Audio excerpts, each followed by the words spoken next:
దేవుని మందిరంలో దావీదు ఏమంటున్నాడు? నేనైతే దేవుని మందిరములో పచ్చని ఒలీవ చెట్టు వలె ఉన్నాడు. అంటే దేవుని మందిరంకి వచ్చిన వాడు ఎప్పుడు పచ్చగా ఉంటాడు, ఎండిపోయే అవకాశము లేదు. దేవుని మందిరానికి దూరం అయ్యేవాడు ఎండిపోతాడు. ఎందుకంటే జీవం గల దేవుని మాటలు అందవు.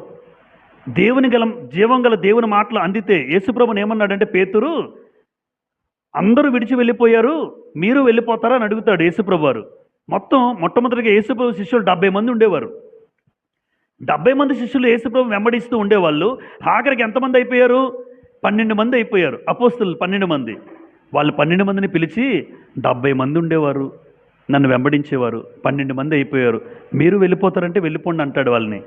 అప్పుడు పేతురు లేచి అంటాడు, మేమెక్కడికి వెళ్తామయ్యా, నిత్య జీవపు మాటలు నీ దగ్గరే ఉన్నాయి అంటాడు. పేతురు గ్రహించాడు, నీవే నిత్య జీవపు మాటలు గలవాడివి అని. యోహాను